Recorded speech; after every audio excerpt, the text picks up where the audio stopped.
I would like to repeat some theoretical aspects, the concept of Rietveld refinement. Again, as with the previous lectures this morning, I want to discuss these basics, again, because it is something we will need to know for the Rietveld refinement. So we will always come back to some things we will discuss in this lesson. We really have to know what's going on in the background in order to be able to decide how we process our data. So even though it might be repetition for some of you, I still think it's important to repeat it again and refresh this knowledge and bring everyone to the same level. So when we look at the diffraction pattern, obviously we see diffraction peaks, but these peaks are differentiated by some parameters. For example, they occur at a different diffraction angle. Also, they have different absolute intensities, but also different relative intensities. So the whole patterns can be scaled up or down, but we also have to look at the different relative intensities within the pattern. And obviously there's also the shape here marked as the width of the peaks. So something causes these peaks to occur at different angles, to have different absolute and relative intensities and different shapes. So something in the crystal structure causes these features we observe in the diffraction pattern. And here is a short summary of the relation between pattern features and origin of these features in the crystal structure. The positions of the peaks originate from the symmetry of the unit cell, so the space group typically, and also the dimension. So when we change the symmetry, peak positions will change, and when we shrink or grow the unit cell, change the dimensions, also the positions of the peaks will change. The relative peak intensities are somehow related to the coordinates and the species of the atoms in the unit cell.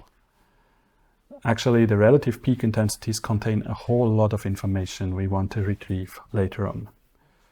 The absolute peak intensities are just related to the abundance of the phase, and the width is mainly dependent on the crystallite size and microstrain in the crystal lattice.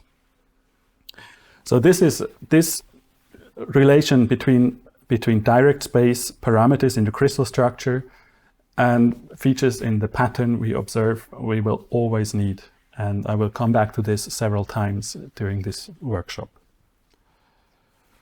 The concept of Rietveld refinement, by the way, it is named after Professor Hugo Rietveld from the Netherlands, who published this paper in the 1960s and introduced this method of whole pattern fitting, is that we fit crystallographic parameters in direct space to the measured diffraction pattern in reciprocal space. So the unit cell dimensions, the phase quantities, the crystallite size, and certain shape parameters, atomic coordinates, microstrain, texture effects, substitution, vacancies, all these parameters refer to the crystal structure. And we fit these to the diffraction pattern. So again, what we see in the pattern, we have to know where it comes from in the structure. And this also means that it is not a phase identification method. In other words, we have to know what's in the sample before we can even attempt to start a Rietveld refinement. Also, it is not a structure solution. If the structure is unknown, we cannot do Rietveld refinement. We have to have a rough idea of the crystal structure, and then we just optimize this structure during the refinement. But we have to have an idea of what the structure looks like. And I cannot stress it enough, but it really needs excellent data quality. That's why we put so much emphasis on the sample preparation before the lunch break. So the concept is rather simple, actually. It's a simple curve fitting process. We start with a known structure model after the phase identification, and we retrieve a model for the crystal structures we found in the sample. And then we calculate a diffraction pattern, a theoretical pattern, and we compare it with the measured pattern. And if there's any differences in peak positions, peak intensities, width, we go back to the crystal structure model, and we optimize the model and repeat the process. And we minimize the differences between the calculated and the observed pattern by a least squares method. It's an automatic process. We just have to tell it which parameters to optimize. The rest is done automatically. And once we are happy with the superimposed patterns, if there's no differences anymore, or we accept what's left in terms of differences, we are done. So that's what we do. And again, once the calculated and the measured pattern are the same, and in this example, I was able to reach a really fantastic fit. You can see down here, there's a difference curve in gray that shows the difference between measured and calculated pattern, the red and the black one. And if this becomes a more or less straight line, just showing some random noise, then we have a perfect agreement of our model structures with what exists in our sample. But also, since we need starting models for all the phases we want to refine, for all the phases that occur in the sample, we have to do a phase identification first, before we do Rietveld refinement. And that's probably trivial, you probably know that, but every crystal structure produces a unique set of diffraction peaks, unique in terms of angle and intensity of the peaks.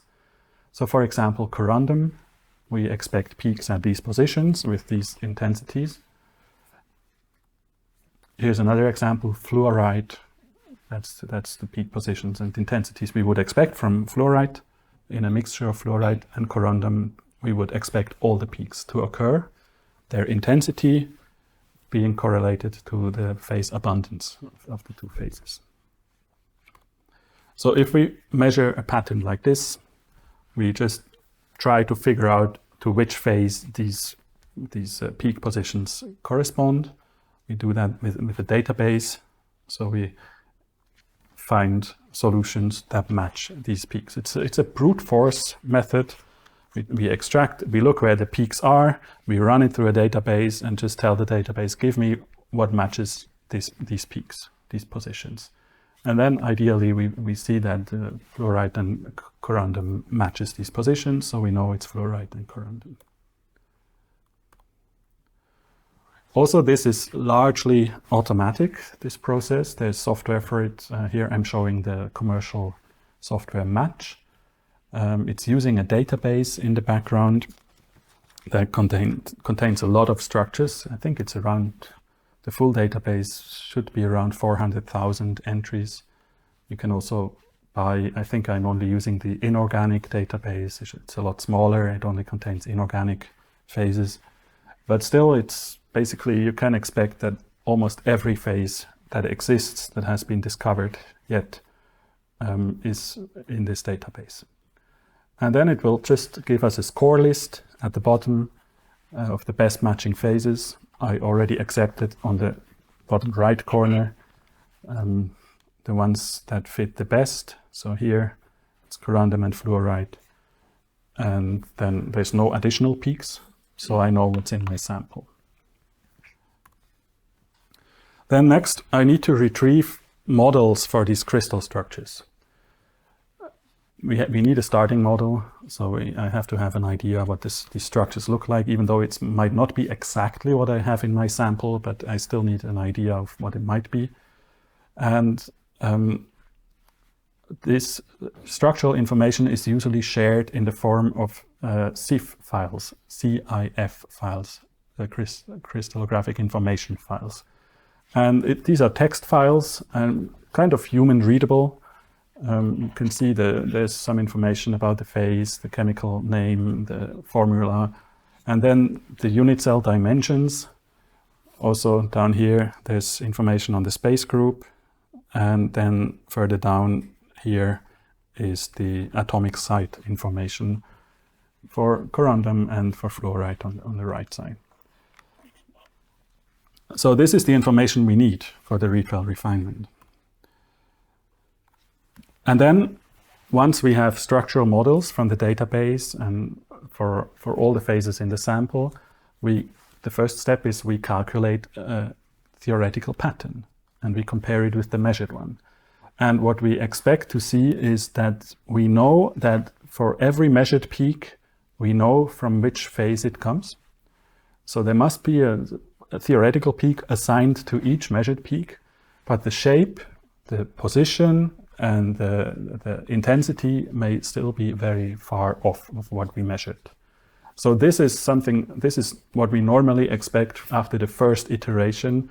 So every peak is assigned, but all the other shape, position, and intensity parameters need to be improved. We can also see it at the bottom in the difference curve. The difference between the calculated and measured pattern shows some significant different signals, but no unassigned peaks. If at this step we would still see additional peaks that do not belong to corundum or fluoride pattern phases, we would go back to phase identification and try to figure out what it is. But let's assume we found all the phases. We will run the optimization, the least squares fit, to optimize the downloaded crystal structure models, and we would like to end up with something like this.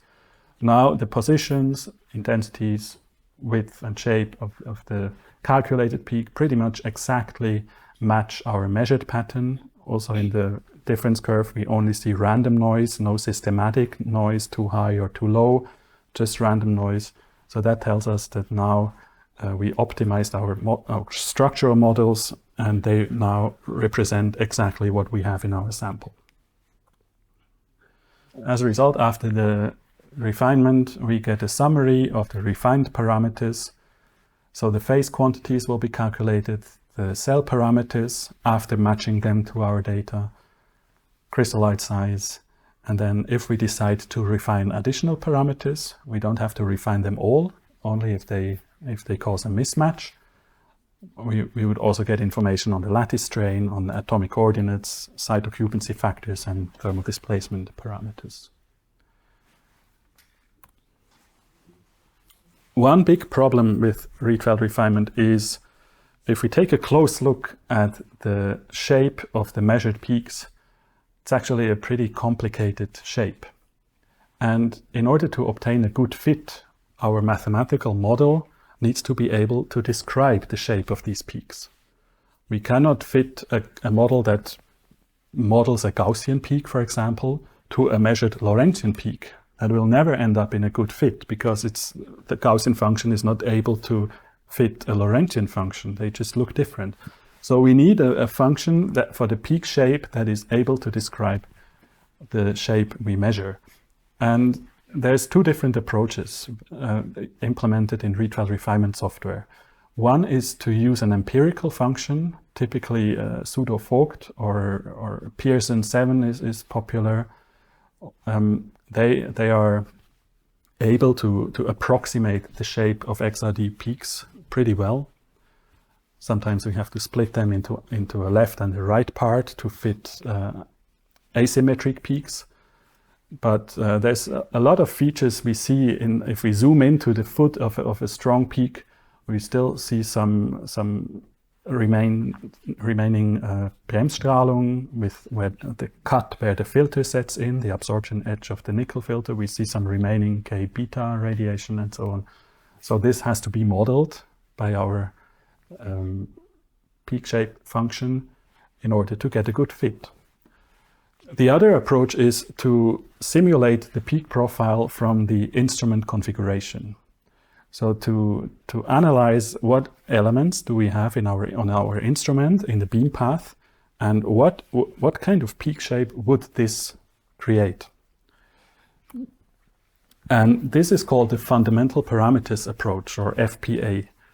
So we don't need a reference scan and fit it to fit some empirical function to a reference scan. We calculate what the peak shape would look like from a description of the instrument configuration. And this is the way that is implemented in the Rietveld refinement kernel used by Profex. It's a program called BGMN. We will come back to this later. And this is the approach we need for Profex. So fundamental parameters approach analyzes or needs to know each element in the beam path, where it is, what setting it is set to, so how large the aperture is, and also the emission profile of the X-ray tube, the size of the target, and all these slit width, some apertures limiting the horizontal and axial divergence. And then there will also be crystallite sample-related parameters, but these will be refined later on. So these are sample-specific. But the source emission profile from the X-ray tube, optical elements, and then some sample contribution. This is what defines the peak shape.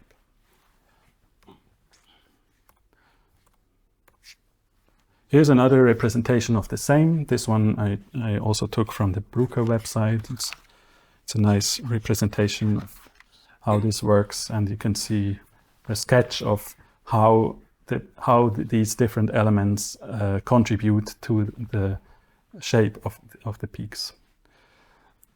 So if we implement this correctly in Profex, it's a very powerful approach.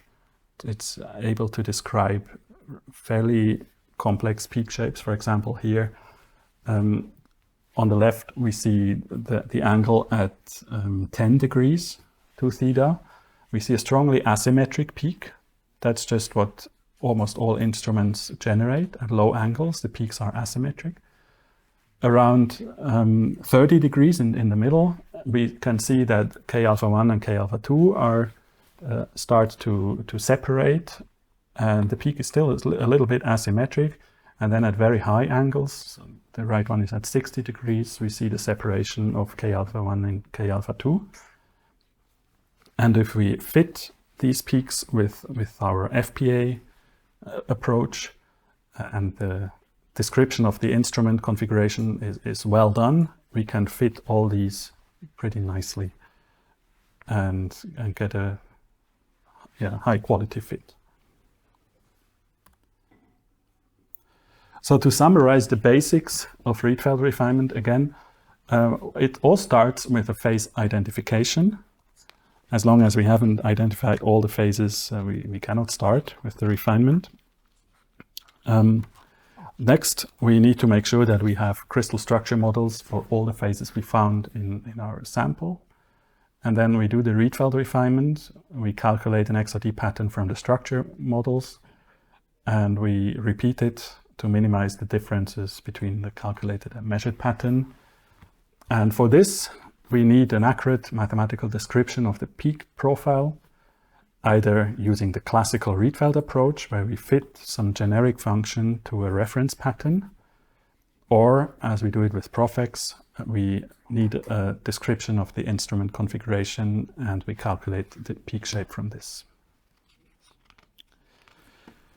So during this step of Rietveld refinement, I need to come back to this relation between what happens in the crystal structure in terms of unit cell dimensions, shape, and atomic positions, atomic displacement parameters, site occupancy factors, and how it manifests in the diffraction pattern.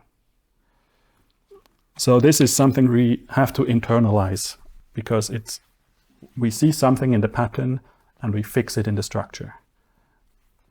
And I want to show an example how I would progress. So let's say this is my pattern, and after the first iteration, I see something like this. And again, as in the previous example with fluorite and corundum, my first check is, do I see for each measured peak, do I know from which phase it comes? And it looks good. I think all the peaks are assigned, even though there is still a very strong difference signal. There's a lot of parameters are still slightly off, but at least every measured peak is assigned to a phase. And then I see mismatches in terms of peak position, of absolute intensities, of relative intensities, and peak width. And the question is, how do I fix this? Well, first, I address the wrong peak position. And I need to know the position of the peaks is related to the cell parameters. It could also be related to sample height displacement. We discussed it this morning. Sample height, an error in the sample height causes a shift of the peaks. Or, of course, the instrument could always be misaligned, so that's we'll ignore for now. But certainly, the most probable cause is that the model of my crystal structure has slightly different cell parameters than what I measured. This could, for example, just be thermal expansion or contraction. Maybe the temperature in my lab is different than what they used for this model when they published this structural data. Or maybe there's some substitutions going on. It's not either their material was not as pure as mine, or mine is not as pure as theirs. So that would also change the cell parameters. So my first step will be refine the cell parameters. And as a result, now my model was adjusted and the position of the peaks is fixed. So next, the absolute intensities are wrong. Here in this section of the pattern, both peaks of my calculated pattern are too low. So I need to scale them up. And the scaling of the whole pattern is related to the weight fraction, just phase abundance. Very simple. So I will, of course, refine a scale factor. And then I end up with something like this. So on average, the pattern intensity is fixed, but the individual peaks, so the relative intensity from one peak to the other, is still very wrong. And here we can have a whole lot of causes. So one possibility is what we discussed this morning, texture or preferred orientation. It amplifies certain peaks and reduces others because our sample is not prepared properly. It could also be graininess, if it's more of a random increase, decrease of the peaks, or it can actually be related to the atomic positions in the structure, to the species, if I have some substitutions, or to the coordinates, site occupancies, thermal displacement. Now it helps if I can exclude the sample preparation related factors. If I can be sure that my samples are not textured, are not grainy, then I know it must be some of the other causes. But do we ever really know? So check your sample quality, and texture, as I mentioned this morning, can often not be completely avoided. In samples like gypsum, something very plate-like or needle-like, there will always be some texture. So usually we need some texture refinement. And if this is not enough to fix the intensity problems, we may have to do a full structure refinement and refine all the atomic parameters, the coordinates, the site occupancy factors, and maybe even thermal displacement parameters. So this is something we have to know and have confidence in our sample preparation. Then we can exclude certain aspects here. And then we may still have a wrong peak width. And there's also two major contributions from our structure models. The crystals could be nanocrystalline. Then we don't get a nice sharp diffraction pattern. We get a rather diffuse pattern that shows up as widened peaks, or there might be microstrain in the structure from dislocations, maybe some substitutions or vacancies causing stress and strain in the structure. Or it could also be related to some sample preparation errors. I mentioned that if we have a rough surface, we will get a blurring of the pattern. As I showed this morning, this could also cause this, but again, if you know your samples are prepared well, then you can be pretty sure it's related to crystallite size or microstrain. Yeah, so once we fit also the width parameters, we should be able to get from this very rough approximation of the measured pattern with our calculated pattern to something like this, which is pretty much a perfect fit. And as a result, we get these refined parameters. So they are usually close to the starting model, but not exactly. So the unit cell parameters A and C of this corundum sample are now refined. So they represent now the true values we have in our sample phase. We also get an error estimation. So the plus minus is always the estimated standard deviation the program calculates. In this case, the example I showed before, so the measured peaks are very narrow. So we get a refined crystallite size of more than 1 micron, 1.2 microns. This is basically no peak broadening. So also plus minus 138, it's a pretty large error, but it's at the limit of what we can do. Smaller always works better for crystallite size. Larger, we are starting to lose the signal of peak broadening here. Then I have not refined the coordinates of the aluminum and oxygen ions because I could get a perfect fit without doing that. This means that what is stored in the structure model is the same as what we have in our sample phases. So there was no need to refine this because the structure model was good enough in terms of atomic coordinates. So to summarize this again, we really need to know the relation between observations in the pattern and origin in the crystal structure model. And it's probably the part that needs the most experience to understand a misfit in the pattern. How can we fix it? Where does it come from? So you will probably see this comparison several times in the coming lectures. The wrong peak positions come from mainly the unit cell dimensions or some artifacts from sample preparation. Absolute intensities are caused by weight fraction differences. Relative intensities originate either from sample preparation issues or from atomic parameters.